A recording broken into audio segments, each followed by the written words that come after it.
Well, I was working in Naples, Italy on the Sixth Fleet staff and as a strategic planner, and they asked us to research the Syrian conflict. At the time, it was about 2012, 2013, and the Syrian conflict started in 2011. So we were looking into how the conflict affected our partners in the region, Europe, and obviously the United States. And so what I found in the research was things that were not being reported in the normal news, in the daily news cycle and things at the time.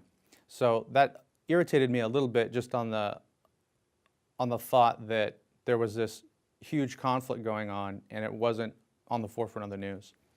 The underlying piece that really got me to write the book was the atrocities against children in Syria. And this was due to just collateral damage mostly in the conflict. And then as I dug deeper, I saw that some of it wasn't collateral damage, some of it was very targeted. And without getting into the politics of all that, just the fact that it was happening really, on a visceral level, angered me. I have two small children at home at the time. They were 4 and 7. And so a lot of the things that I looked at and saw from journalists bringing video out, smuggled out, they, that demographic of children was really being affected, and still are, in fact, in the region. So that spurred me to think, what could I do? What could this, one person do in, serving in the military with limited resources? Nobody's going to listen to an article or listen to me say about my opinion or something. However, maybe a book on the subject would spur some interest and at least get the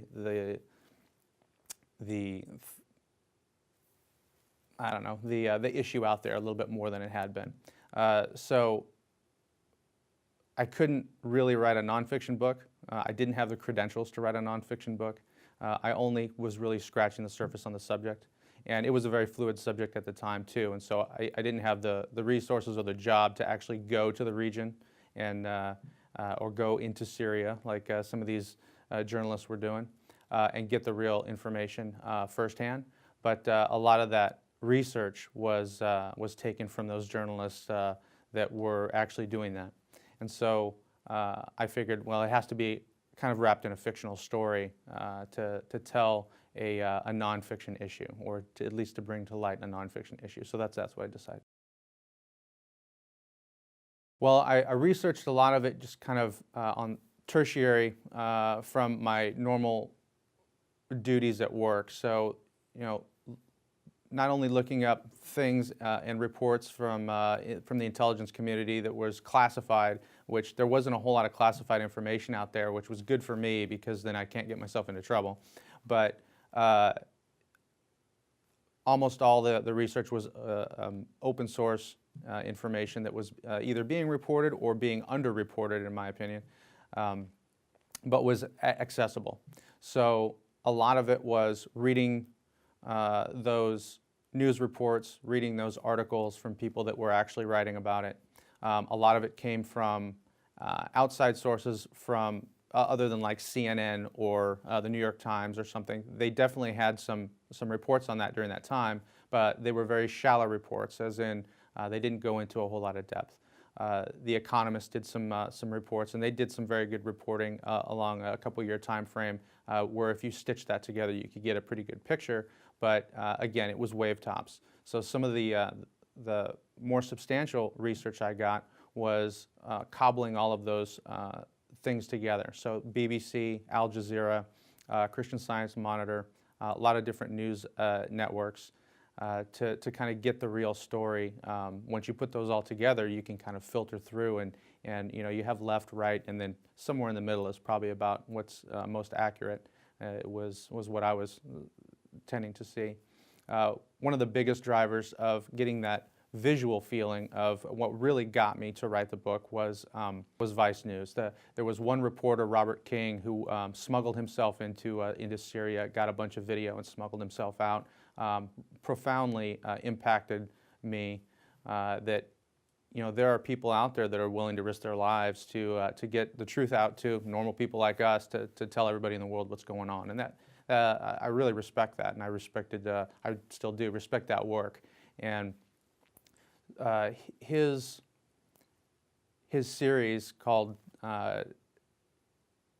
Ground Zero Syria is impactful because it starts out with showing in real time hospitals being bombed, children being hurt and killed, and it's very affecting when you see it, and it definitely affected me.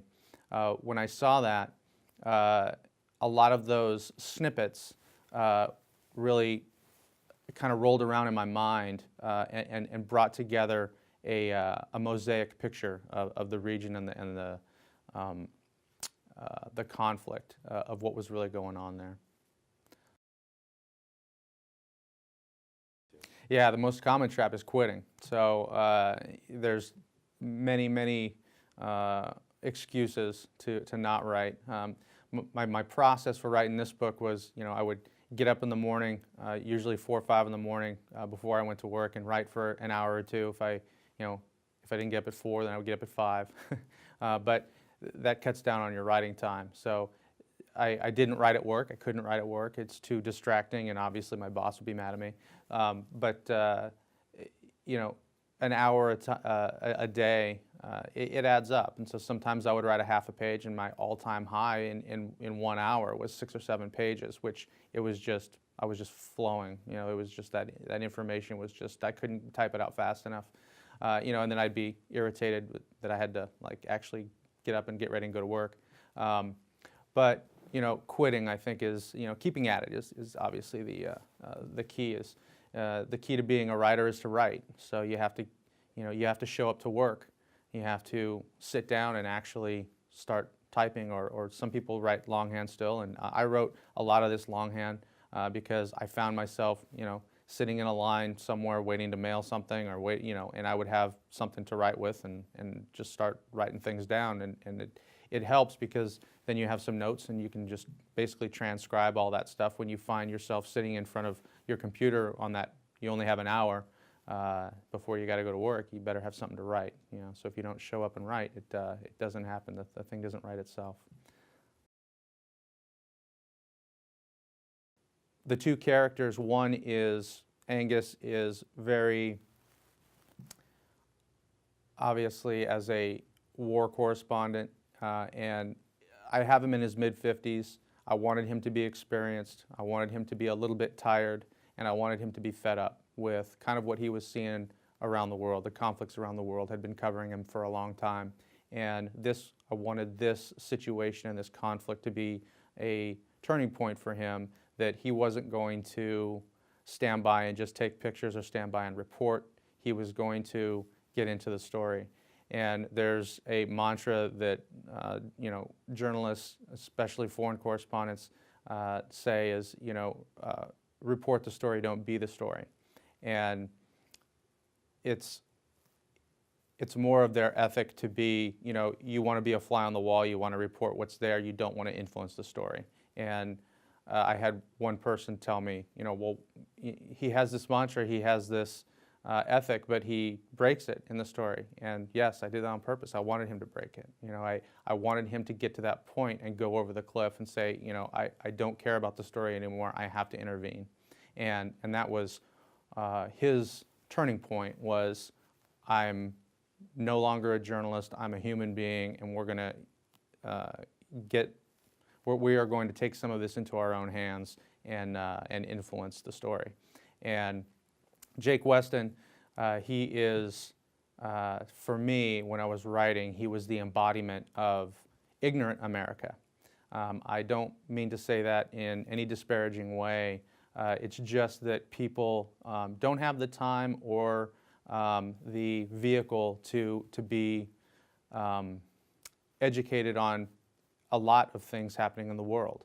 And there's nothing wrong with that, and especially in a society now that we have so much information thrown at us all at once, we really have to pick and choose what we have time for. There's only so many hours in the day.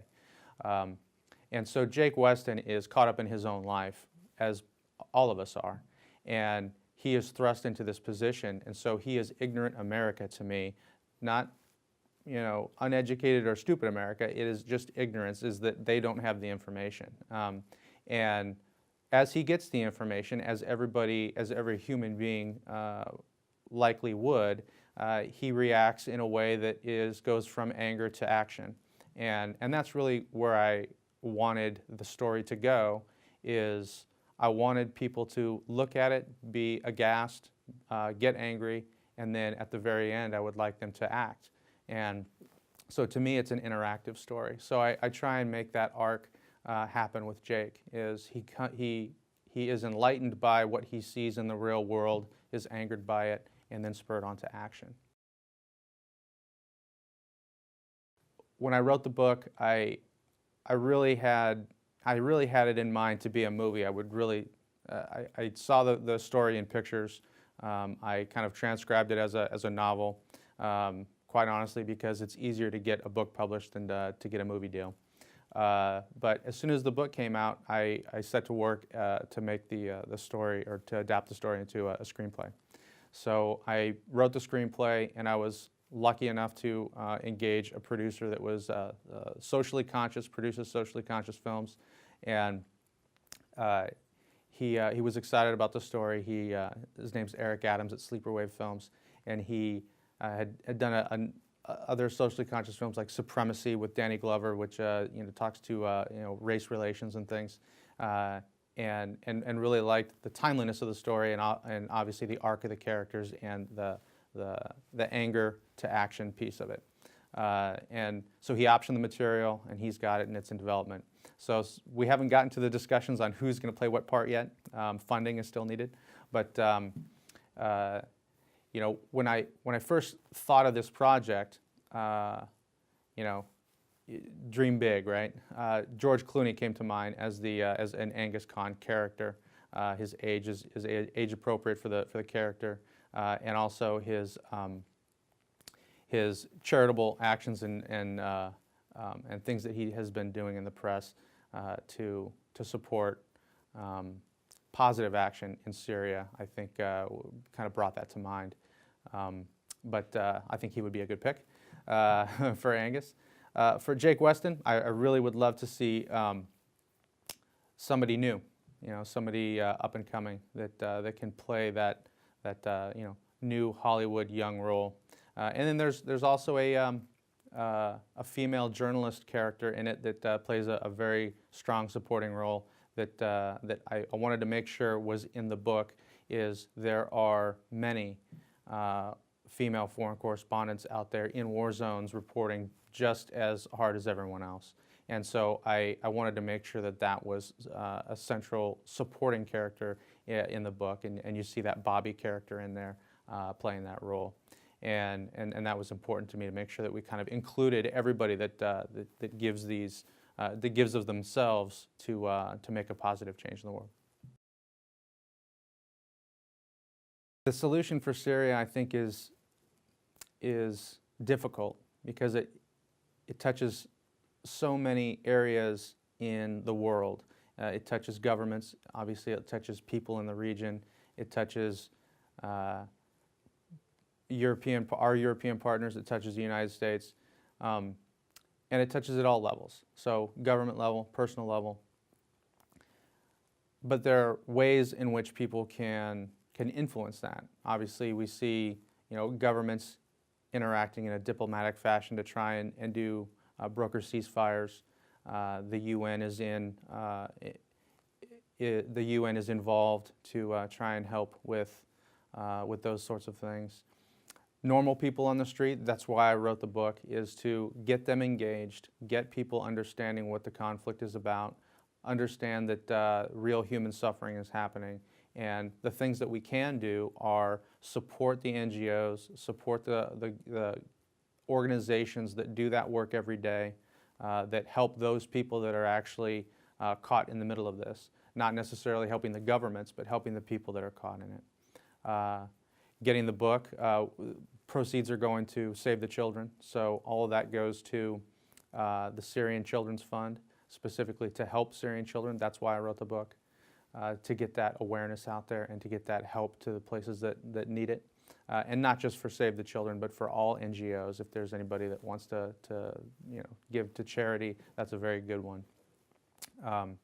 But people can engage in the government. They can tell their congressman that this is an issue. The whole immigration issue is a very big issue, and people are voicing their concern about that, and that's great.